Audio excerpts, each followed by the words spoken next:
Welcome and thank you for joining us for our 2020 Virtual Property Conference. My name is Neil Peterson. I'm the founder and editor-in-chief of Real Estate Investor Magazine, REI digital platform and events company for investors, buyers, landlords, property developers, practitioners, and professionals. I'm really honored to be your host and moderator for this virtual conference today. I want to ask you all one question to check to see if you can hear us well. Just answer yes with a thumbs up. No, if you can't hear us at all, or not good in the Q&A box. We need your feedback. It's wonderful having you all on board. Great. Our topic for today is prospects for the South African residential property market, and we also focus and specifically unpack the affordable housing sector. And I think it's going to be quite an exciting one. And it's something that has been very popular in all of our polls that we've had in the past.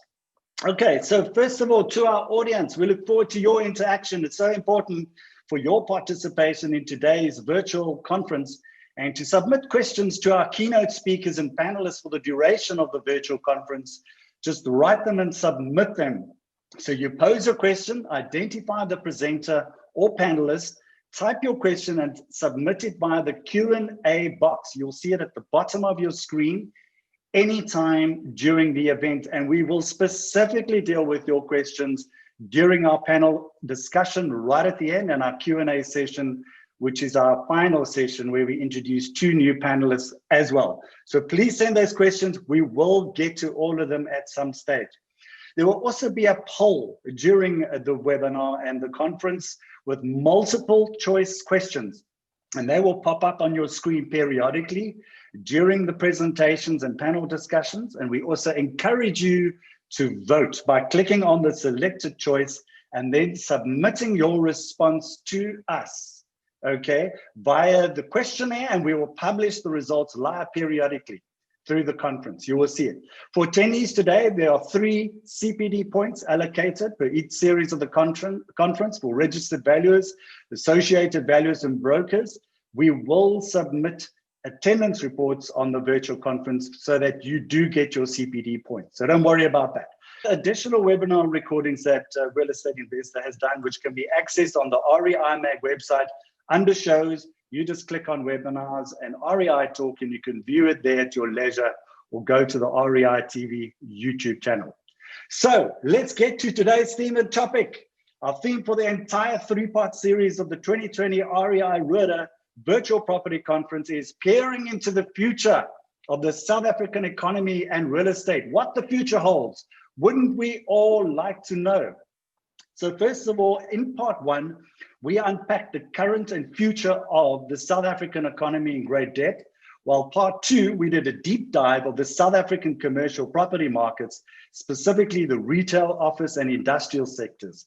Now today, our topic for part 3 is prospects for the South African residential market, and we also focus and specifically unpack the affordable housing sector, which is such an important segment for the future of the South African residential market.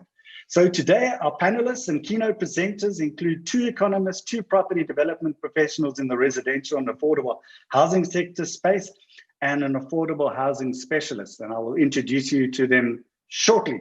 So let's have a look at our agenda for today. So we're going to be starting off with prospects for the residential property market in South Africa with Erwin Rode until 10:35. And then from 10:35 to just after 11, we've got Alison Tshangana of the Center for Affordable Housing Finance. And she's also going to unpack the affordable markets for us. And then we look at the macroeconomic market and also pertaining to the residential market with Siplamanda Mkwanzi. And that's going to be just after 11, just after 11 o'clock. And then, of course, 11:35, quarter to 12, we then go into the panel discussion and the Q&A session, and that's where we'll deal with all your questions along the way. So we're really excited, and we've got 2 new panelists who I'll also introduce you a little bit later that's going to join that panel, 2 property development specialists.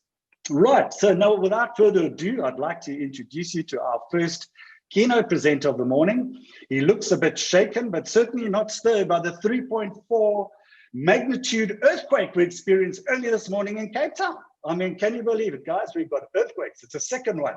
So if we're not shaken by anything else, we certainly can we can take it. And I think Erwin is ready. So first of all, a little bit of background on Erwin. Let's tell you a little bit about him. He heads up one of South Africa's largest independent valuation firms in South Africa. And he, over the past 4 decades, he has done pioneering research on the South African property market. He's a property economist and consultant. He's also a professional property valuer. He's the publisher and editor-in-chief of a portfolio of property research publications, a part-time lecturer at the University of Cape Town, and a fellow of the South African Institute of Valuers. He's also an eminent fellow of the Royal Institute of Chartered Surveyors, and he holds a BA and MBA through the University of Stellenbosch. His name is Erwin Rode. He's the founder of national property research firm Rode & Associates, which he established in 1987. Erwin, welcome to you as one of our first keynote presenters of the morning session, also co-host of the 2020 Rode Property Conference. You look shaken, but definitely not stirred and clear. So Erwin, over to you. Thank you, Neil. Yeah, one never knows what to say after an introduction like that. Good, okay, I'll start off immediately. Okay, property, of course, and that includes houses, are completely and utterly dependent on what happens in the economy in general. And so it's important to peer into the future, or to try to peer into the future. What's going to happen to the economy? As we know, we've got a serious problem in South Africa, a multitude of problems, including, I think the worst of it, of course, is the fiscal cliff. South Africa's been living beyond its means for about 10 years now. And there you see that over the next 5 years, we are forecasting, or our panel of economists is forecasting a cumulative growth, compound growth of only 0.3% per annum. So in other words, over the next 5 years, we're going to have no growth compared to 2019. Compared to the world, the IMF's forecast for the world over the same period is 2.7%. So you can see South Africa is in serious territory. Next presentation to orientate my audience with the long property cycle. The long property cycle is about 15 to 20 years. In fact, for offices and industrial, I reckon the current one will be not 20 years, but maybe even 25 years long, because of the very special circumstances in which we find ourselves at the moment. At the top graph, you see the purple line is the long-term trend line, that's building costs. So building costs in the long term is the important determinant of prices, including non-residential, but today we talk about residential. And then around this long-term trend line of building costs, we have prices or rentals oscillating. And that oscillation is about 15 to 20 years long normally. Now, the second graph on this slide is the first graph, but just presented in another way. And here what we do here is we take the prices of the rentals and we divide it by the building costs. In other words, we deflate the prices to express them in real terms, as the economists say, and then voila, you've got that classic cycle with ups and downs. And that classic cycle, as I said before, is very long, from 15 to 20 years. And that's got it's of crucial importance to investors. Of course, most property buyers, most house buyers, most residential buyers are not investors, or they don't see themselves as investors. They see themselves as buying a roof over the head. Just one little thing I would like to point out here is that when you're on the down cycle of this long cycle, then I become bearish and people accuse me of being unpatriotic. And that's exactly where we are at the moment. I'm being called by some people unpatriotic because I interpret the cycle to be in the doldrums for a very long period. Next one. Right. I think it's a reasonable question to ask, why is the property cycle so long? After all, the business cycle is a maximum of 10 years, most of the time shorter than that. And here is my explanation. On the demand side, irrational investor exuberance near the peaks, creating asset bubbles. We had that in 2007 and 8, thereabouts. That was worldwide virtually, well, in most countries at least. And of course, the worse the exuberance, the longer the recovery will take normally. And then I think worldwide there's a culture of you can't go wrong with bricks and mortar, and thereby people ignore the cycles completely. I think that's a safe statement to make, that when investing in property, your typical investor ignores the cycle because he or she doesn't know about the cycle. And then more importantly, on the supply side, I call this the development imperative. Developers try to retain their teams to survive during bad times, and that of course creates oversupply. And building construction has got a long gestation period. I mean, the buildings that are being completed today, the houses and the housing estates that are being completed today, I think typically the planning stage was about 3, 4, 5 years ago. And most important of all, the super durability of the building inventory. Can I compare that with a can of beans, baked beans? What is the life expectancy of a can of beans? It's probably a month from manufacture to consumption. Whereas once a building has been erected, it stands there for many, many decades indeed. So when you once you've created an oversupply, then it's only the demand side that can wipe out that oversupply, not the supply side which is being consumed. So that to me is one of the most important explanations for the long property cycle. Next. Right, so we can conclude that the matching of supply and demand in the property market is a formidable task. Next. Right, now we're going to look at the empirical evidence of the long cycle. Up to now, we've looked at the theory behind it. And yes, there you see the residential property cycle. Now, we only have data thanks to APSA going back to 1967, but we know from other evidence that the first trough was in 1960. We know that from real office rentals, for instance, that it was definitely 1960, which coincided with the Sharpeville recession at the time, of course. And then we had a bottoming out in 1980, more or less, when the gold price surprised us all, and we had a nice little boom, which wasn't sustainable when the gold price imploded.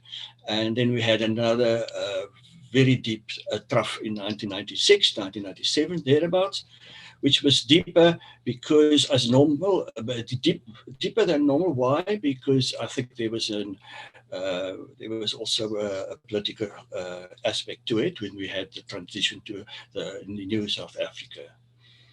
Right, and then we had this worldwide boom thereafter.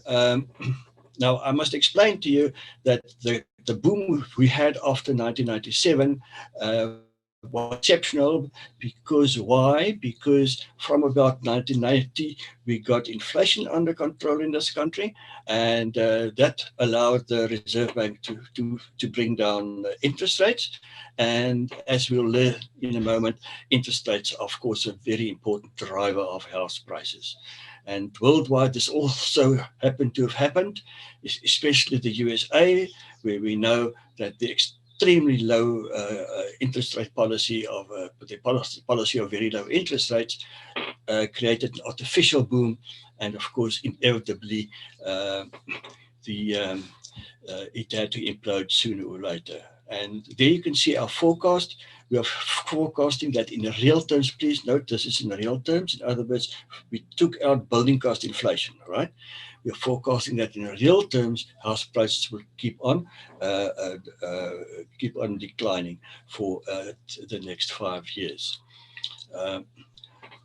Right, so from an investment point of view, I needn't tell you, it's got important implications. don't expect that in real terms house prices will grow over the next 5 years or so, given South Africa's situation. It's a very easy forecast, actually. I keep on telling people that medium-term forecasting has never been as easy as now. We know it's going to be down. The only thing in dispute is how much it'll be going down by. Right, next. So where are we now in the long cycle? In the case of houses, we are still far above the replacement cost trend line. Just go back to the previous slide, please. You can see there, in real terms, house prices are still very high. So it's got huge room to decline even further and to correct itself. Next slide. Thus, houses are still fundamental. Important point to make. There's lots of room for house prices to decline further in real terms. In the case of office and industrial buildings, we are now well below the replacement cost trend line, by the way, which means that in theory, office and industrial buildings are actually fundamentally cheap, except, of course, that they're going to stay at these very low levels for a long time in terms of our forecasts. Next one. Right, you may have thought that we have already dealt with the residential market. We're going to deal some more with the residential market. Next one. Here, houses. Next one. Right. Interest rates play a major role in the affordability of houses, and at the same time, the bank's policies with respect to the granting of mortgage bonds is also an important driver of house prices. You can imagine, because most houses are bought with a mortgage bond in place, this is quite an important factor. You can say that the banks are the gatekeepers, if you like. So there's quite an amazing correlation there. R squared is 0.5 for those who are statistically educated, which means that holding all other factors constant, that the number of mortgage bonds granted or the value of mortgage bonds granted is quite an important driver of house prices, but because it explains about 50% of the variation in house prices. But note that the granting of mortgage bonds is much more volatile than house prices. Next one. Oh yes, by the way, the implication of what I've just said, of course, is that as you go into a recession, banks become more conservative, of course, not so. So that then is an additional factor determining house prices. Now, this is an interesting graph that we're looking at here. It shows the movement of house prices since 2015 by price class. And the first thing we notice is that the higher the price class, the poorer the performance has been over the past few years. Inverse relationship between price class and the performance of prices. You'll see the top graph is the purple graph. The top one represents a class called low by Lightstone, and that is for houses less than 250K, 250,000 rands. I've got my doubts about the veracity of this one. It probably has something to do with RDP houses being sold and maybe being added to before being sold. So I think it's a very inefficient market because in the first place, these houses are given away for nothing. But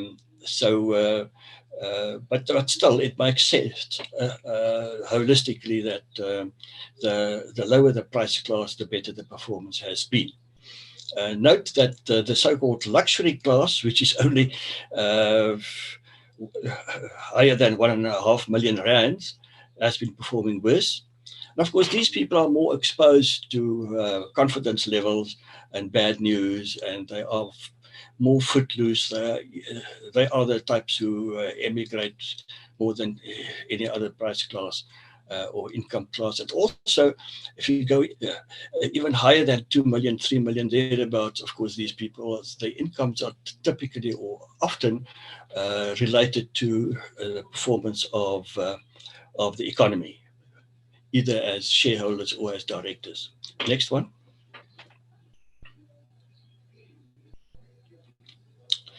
Right. Peering into the future, you can see here that the Reserve Bank's leading indicator improved recently, but it's still in negative territory. So there's not much you can read in this. We've all expected this would happen because of COVID. Next one.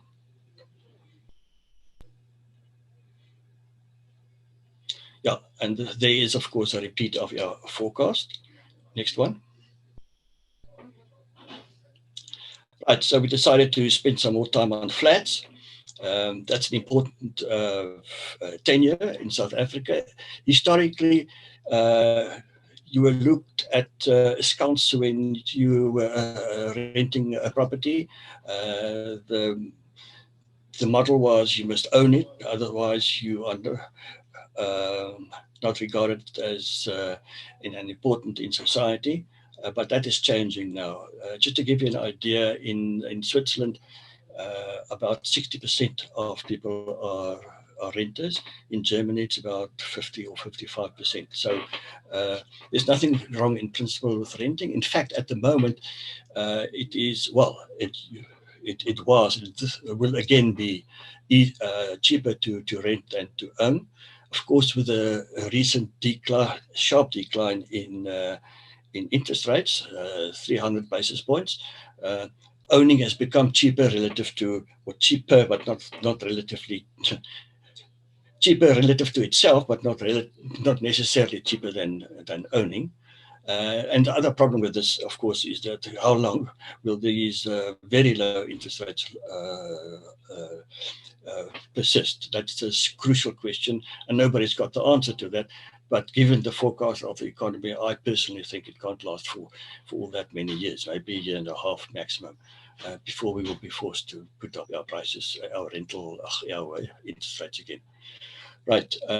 But what is more important about this graph is that we see that we had a peak in new supply in 2019, and we're slowly building up to something similar, not exactly as bad as in 2006, 7, 8, but still we created this last hurrah last year with many houses hitting the market.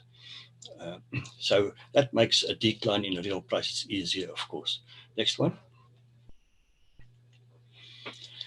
I thought it might interest you. We're looking here comparing flats completed by province.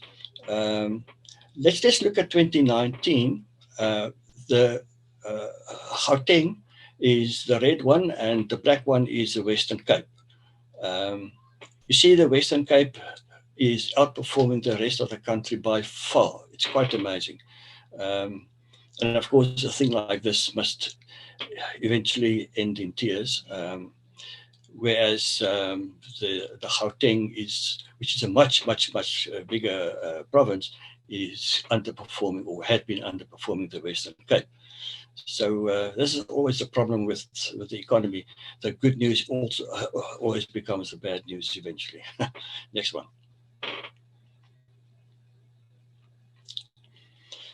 Right, this is a very interesting one. We're comparing the vacancies of flats with flat rental growth.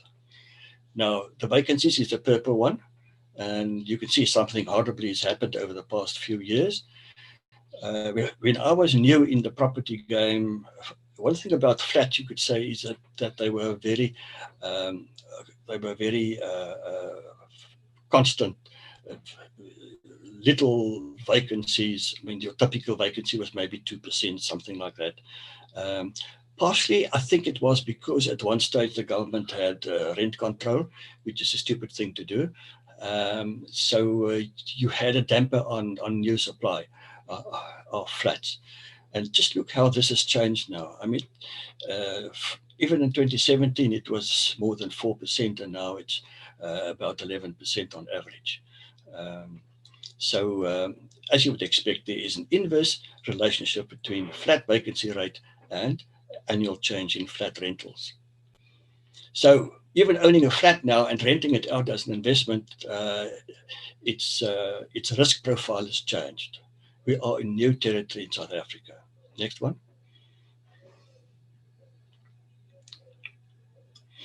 Right. Here we analyze flat rentals by, flat vacancy rates by value band. Which bands are the worst off? And you will see that the red one is rentals above 25,000 rands. That is the worst vacancy that we have, 23% in the very expensive one, which of course gels with what we saw was happening with house prices too. And then the second biggest one is the blue one.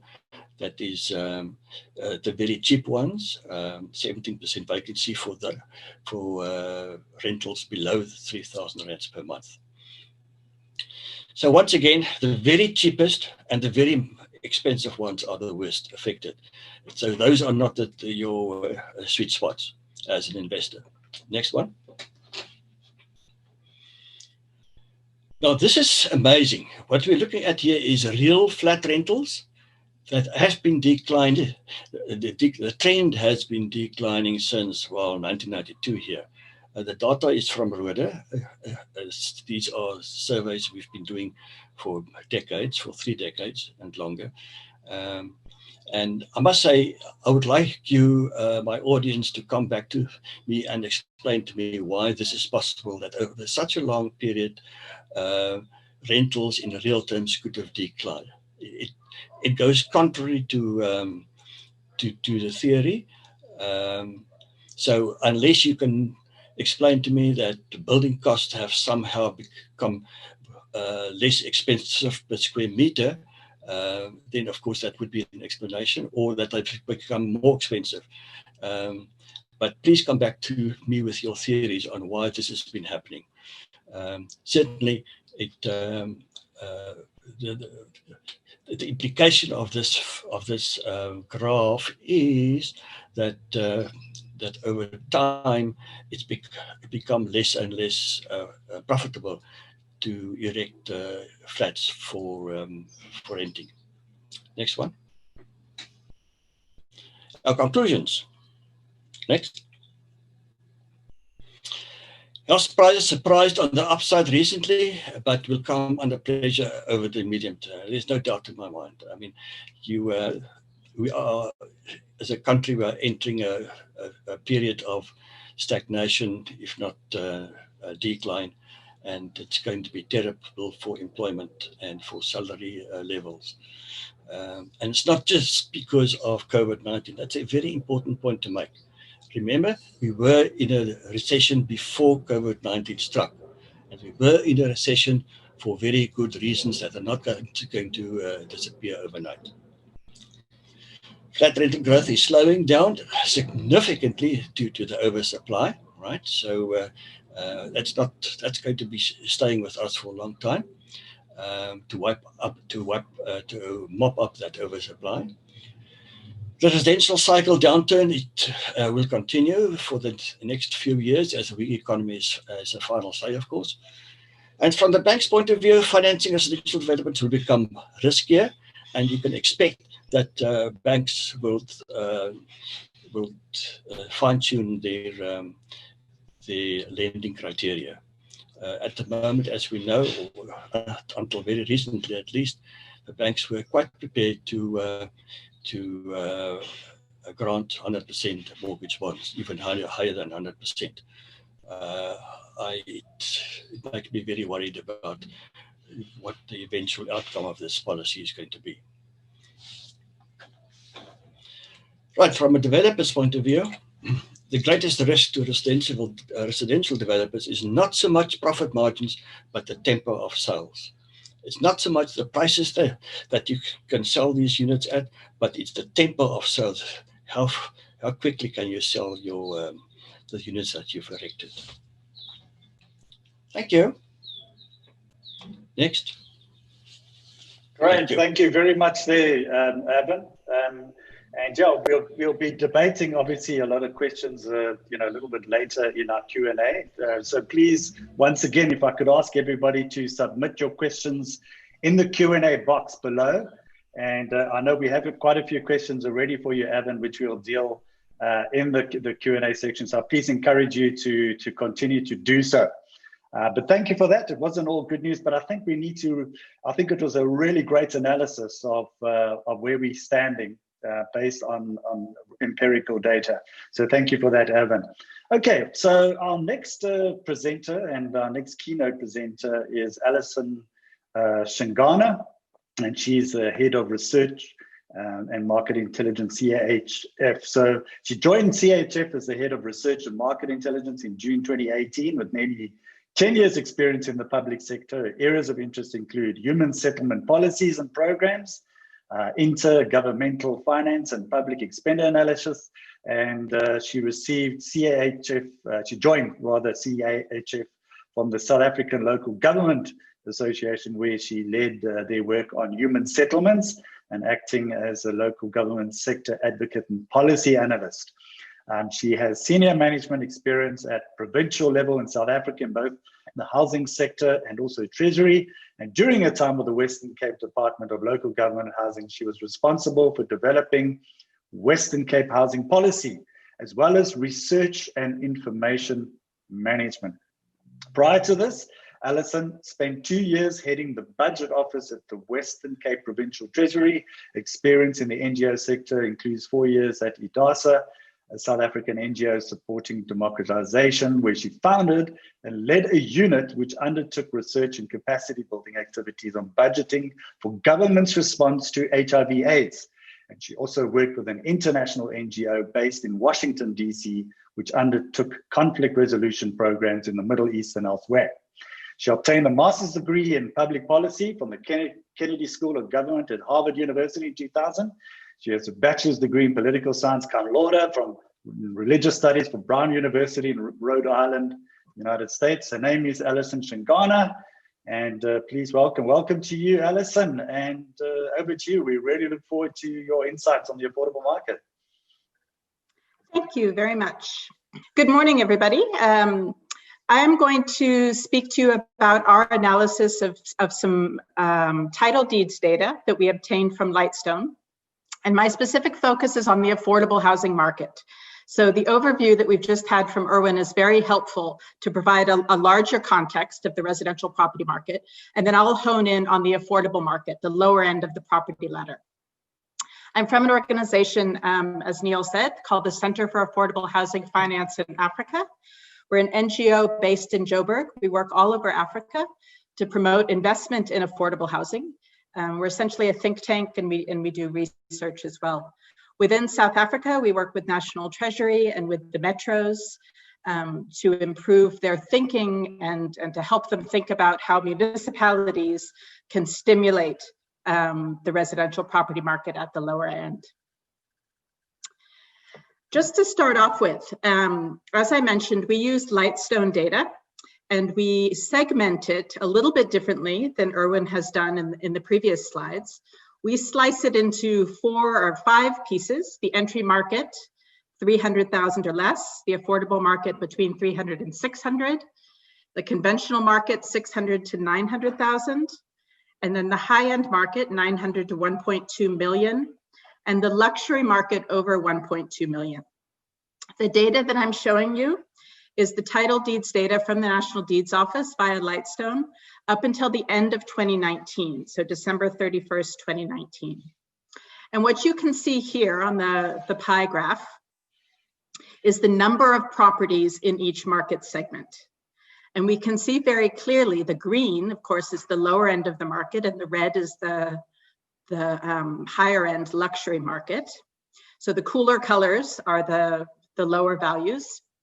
And we can see that about 55% of the 6.6 million residential properties in South Africa are less than 600,000.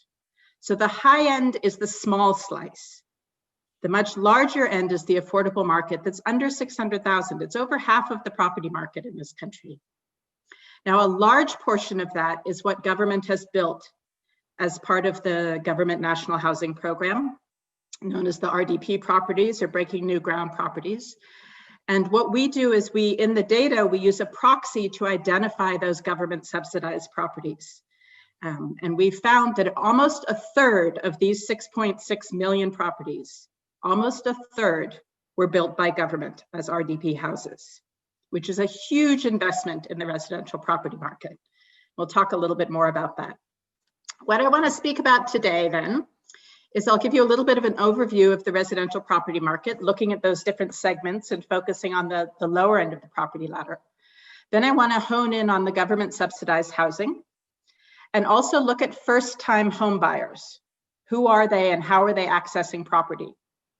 And then finally, we'll talk a little bit about mortgage lending, particularly at the bottom end of the property ladder. So CAHF has done some research which you may be interested in. It's available on our website that looks at the impact of housing construction and residential rental on the overall South African economy. Okay. What we specifically wanted to do was to figure out the economic value chain for housing construction and rental and figure out what its contribution to GDP was in order to understand what particular levers we could push or what obstacles we could unblock to release the impact that the housing sector would have on the overall economy. Now, the work that we did was back in 2017, and it showed that about the construction and rental contributed 3.7% to GDP in South Africa, which is almost as much as agriculture, forestry, and fishing together. So it's a significant contribution. We also looked at the multiplier effect and saw that for every rand invested, about 3.23 rand, so 3 times as many rand, were delivered into the economy. Okay, this is the upstream and downstream effects. Now, those vary according to the different construction value, the value chains. So at the top of the slide, you can see the construction value chain, and at the bottom is rental. Now, in both value chains, of course, the intermediate inputs plus the gross value add equals the domestic production, correct? But the intermediate inputs in construction are basically evenly shared between the secondary sectors and the tertiary sectors. But if we look at rental, it's much more of a services industry. So the intermediate inputs are coming from the tertiary sector, and the contribution of gross value added is much larger. It's 60% as opposed to 46% in the construction value chain. The data and the analysis also showed the contribution of jobs for each of those value chains, which is important. And I raise this because I think it provides an overall context and also helps us to think about how investing in the property market and the residential property market could be one of the ways that we actually get out of the COVID hole that we're in economically. That investment in this industry is actually having multiplier effects to the larger economy in South Africa. That's the argument that we've been making to government and to Treasury and the National Department. So using our data around the number of residential properties, how do the metro residential property markets compare? We've looked at the 8 metros within South Africa, and this is number of properties, not value. If we do value, Cape Town is up at the top. But in terms of number of properties in each market segment, you can again see that the high-end properties, obviously there's many more of them in Cape Town than in the other metros. And you can also see the contribution of government-subsidized housing, which is the lowest market segment in the green. Okay. If we look at average value of residential properties, you can again see, I'm just getting my face out of the way here. You can again see that the city of Cape Town has the largest average value, followed by the city of Joburg, and then going down to Mangaung at the bottom at around 500,000. But of course, all those values have been increasing fairly steadily and at the same rate since 2008. So if we look at each of those metros, just in 2019, last year, so pre-COVID, and we start looking at the different shape of those residential property markets within the metros, and we can start to see the difference. I've lined up these pie charts to show from the top left Johannesburg has the smallest portion in terms of number of properties that are below 300,000. That's 14%. Now compare that to Mangaung, to Bloemfontein, which has over half of the properties in Bloemfontein are valued below 300,000. Now, if we're interested in, for instance, the working class market, the 300 to 600,000, arguably working class, the largest share is actually sitting in Ekurhuleni at 34%. And the smallest share is again in Mangaung at 14%. So these metros have different shapes in terms of their segmentation. Now, if we look at new delivery, this is data on the number of new residential transactions between 2008 and 2019. So this is new build and the first registration in the deeds office. And we can see that new delivery in South Africa is lagging. Okay? There was obviously a peak in 2008, and it's been climbing a little bit and declining in 2019. But in particular, we see that the blue, the 300 to 600,000 segment, has been decreasing. And that's a particular concern when we're thinking about affordable housing. We'll talk a little bit just now about the contribution of government housing programs to the green slice at the top, the under 300,000 segment. So, government subsidized housing. This is the RDP program, the IRDP, and its new manifestation or breaking new ground. Now, government housing programs have played a substantial role in the provision of new housing stock. And I think these numbers are fascinating. We said before that up here in the corner, this pie chart, there's around 6.6 million properties on the deeds registry, residential properties. About 2 million of those are built by government. They're RDP properties. In 2019, of the new registrations that showed up in the deeds office, 38% of them were government subsidized properties. Now, there's also a really important caveat to add here, which is that this is actually an undercount if we're looking at government housing delivery, because this only shows those properties where the title deed was handed over to the beneficiary, not just the welcome, the happy letter, but the actual title deed. Because by definition, this is deeds data, data from the deeds office. So all of the RDP houses that were built and handed over, but the title deed has not yet been given, are not showing up here. If we add those, we could be looking at potentially 40% that are actually coming from government. So it's a substantial investment. Okay, so as the result of government's investment, the contribution of government housing programs at the low end of the market is really significant. Now, if you look at this pie chart, we're using the same colors of segmentation that we used before. So the warmer colors are higher value, and the cool green and blue are the lower value. Green is the lowest, under 300,000. But the lighter shades of each color are the government subsidized housing. Okay. So we can see that 22% of the total residential properties in South Africa in 2019 were actually government subsidized housing that was under 300,000. So you can see it's a significant portion of that market segment. In the market segment between 300 and 600,000, you can see that 7% of the total is government subsidized. And then in the segment between 600 and 900,000, you have about 75,000 properties that are sitting there. Okay. So what you're seeing is that an estimated almost 2/3 of the residential properties under 300,000 are government subsidized. Okay. So that new stock inflow that's happening at the lower end is largely the result of government and not private developers.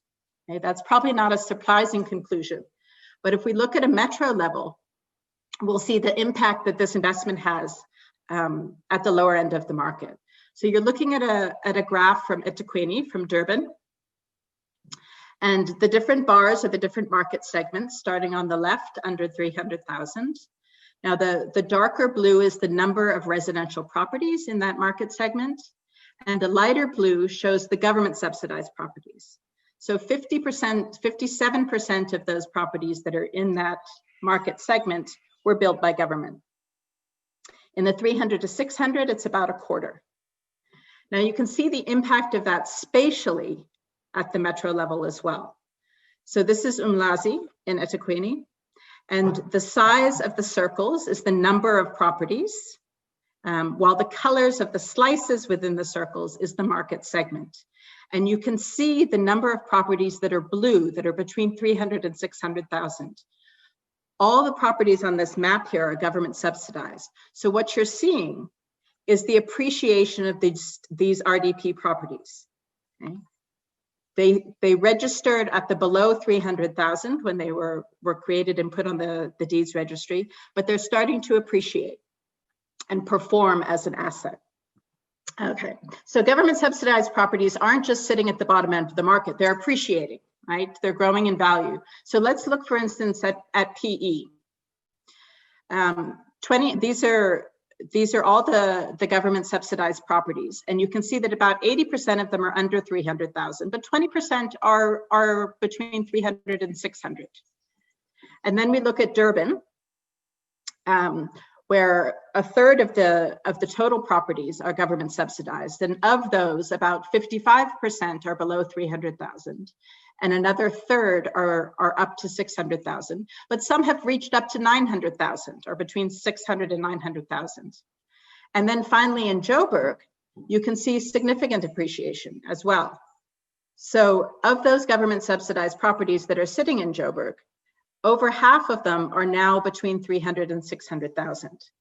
Now here it gets interesting because of course, if you have a government subsidized property, if you have an RDP property, by law, you're not supposed to sell it unless it's over 8 years old.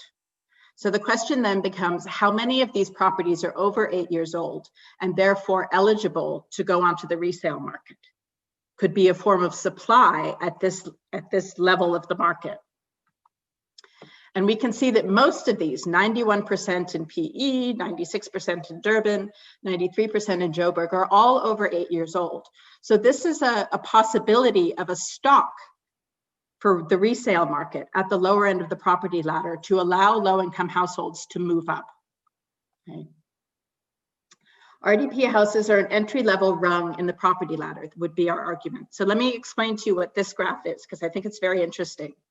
This is each of the 8 metros, and this is the average value of government subsidized properties by age. Now the blue bars are government subsidized properties that are less than 8 years old in each of these metros. And the orange is the GSP, the government subsidized properties that are over 8 years old and therefore could be sold on the formal market. And you can see that these ones in Joburg, for instance, on average, those are RDP properties that are over 8 years old are valued around 350,000. And the low is more in Mangaung, where it's around 177,000. But the key point here is that the value of each of these, or most of them except for Bloemfontein, this average value is still less than how much it would cost to buy a newly built house. So if I'm a low-income family and I want to move into a house, I most likely cannot afford the price of a cheapest newly built house by a private developer. And if I can't get an RDP property from the government for free, the next best option is the resale market. And there is a possibility, there's a potential supply here of RDP properties over 8 years old, which could be sold in the resale market. So let's then look at these first-time home buyers. The resale market is tremendously important for first-time home buyers because the cost of buying that newly built house from a private developer is probably 500,000 on average. So if you look here, this is first-time home buyers as a percentage of resale transactions by market segment.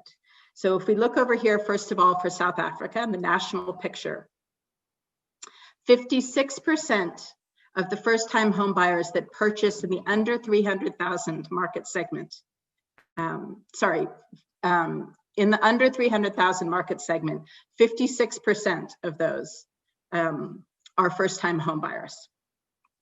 Okay. If we look specifically at Cape Town, so we zero in a little bit, Of the resale transactions in the under 300,000 segment, 67%, over 2/3, were first-time home buyers. And then within CAHF, it's nearly 3/4 of those who are buying on the resale market properties under 300,000 are actually first-time home buyers. So it's a really important mechanism for people to step onto the property ladder and to enter ownership. This is a fantastic picture to really help you understand how first-time home buyers are accessing the property market.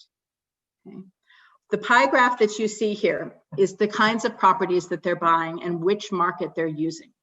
The orange slices are the resale market, and the blue slices are new properties. Okay.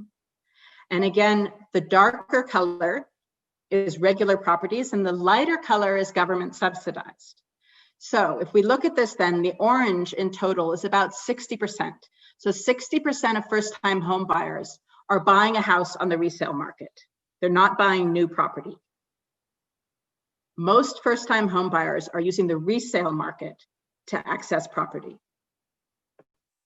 Only 19% of first-time home buyers are buying a new house from a private developer. Okay, and those are probably on the upper end. 21% of first-time home buyers are beneficiaries of government housing programs. Okay? These are your RDP beneficiaries going into housing projects. But that's only 21% of first-time home buyers.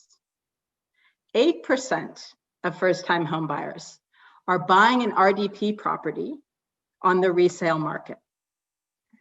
And there's a real opportunity here to build that segment because, as I said, there's quite a supply sitting in the metro of these RDP properties that have reached 8 years and are eligible to be sold. And once they are sold, the household that sells them then has equity towards a mortgage, okay, to move up the property ladder. And the household that bought them is obviously moving into ownership and could potentially access a FLISP subsidy from government to help them make that purchase at an affordable rate. So lastly then, just to look at the mortgage lending, because our Lightstone data also enables us to understand the value of bonded transactions and also to look at which banks are offering those transactions, those mortgages, at which market segment. So this picture, let me help you navigate it a little bit. What we have across here is, again, our 5 market segments, moving from left to right, the entry market under 300,000 up to the luxury market over 1.2 million. Okay. And within each market segment, we've displayed the number of transactions from 2014 to 2019, so over the last 5 years. Now, the orange part of the bar is the resale transactions, the number of resale transactions in that year, in that market segment. And the blue is the new transactions. So while we see, and while we talked earlier about how the supply of new affordable market housing is declining, the resale market, as you can see here, is a significant form of supply. So the overwhelming image in this picture is the orange, the resale transactions that are happening. And they make up largely the majority in each of these market segments, except for the lowest end. And that's because of the contribution of government subsidized housing. So we're seeing limited and declining availability of new affordable houses at the lowest end of the market, essentially. Now, this picture is also really important. What you see on the right-hand side is the number of bonded transactions in South Africa. And it goes from 2014 to 2018. On the left side is the new transactions. On the right, we see the resale. And then, of course, going down from top to bottom is the market segments, our entry market down to the luxury high end. Now, what you can see here, of course, is first of all, that the number of bonded transactions, new ones, is much smaller than resale, which is not surprising because the resale market is much larger. But what we're also seeing is that the number of bonded transactions is increasing in the higher market segments and has been very low or declining in the entry and affordable market segments over the last 5 years. And in fact, if we look in 2007, The data tells us that about 14.5% of households in South Africa had a mortgage, but by 2016, this had dropped to less than 10% of households. And we would say that this is partly due to declining access to credit for lower income earners, both in the new and resale markets. But we're seeing that lenders are getting experience in providing mortgage loans in the entry-level market. As I mentioned, we can look in our data at which banks are lending at which segments. So what you have here is the color coding is the actual branding of the banks. So red is ABSA, Nedbank is green. How can I help you is light blue. So you can see in eThekwini in Johannesburg that there's different shapes to which banks are active in which market segments. Okay, so if we zero in on the under 300,000 market segment, the picture on the left here shows that across the board, lenders have been less interested in this market segment. The number of residential transactions in this segment in 2013 was around 500,000, but it's dropped to about 1,500. And we see that a large part of that is actually Standard Bank being less interested in going down market. When we look just at 2019, which is the pie graph, we can see that it's ABSA and Standard Bank and FNB, as well as SA Home Loans that are the most active in that lowest segment within the market. And ABSA in particular seems to be increasing their share in terms of going down market. This is my last slide, and it's just to speak a little bit about the experience of lenders. So lenders are getting more experience in providing mortgage loans in the entry-level market, and we'd like to see more of that, especially supporting resale transactions. They're actively looking to provide entry-level mortgages on low-value properties, but the concern and the risk is around needing to meet certain area-based criteria, which is why the message that we've been sharing with government, both at the national level as well as at metro level, is to emphasize the types of things that municipalities can do to support and stimulate mortgage lending in these low-value neighborhoods. So for instance, the title deeds, sorting out the title deeds and addressing the backlog in RDP properties is absolutely fundamental and the first priority. But also issues around clearance certificates, rates and services collections. Increasing those efficiencies also increases the value of these properties and enables formal transactions. Building approvals and management, again, if we can improve the efficiencies at the municipal level around that. And overall good local governance and service delivery makes it more possible for banks to then invest in these areas.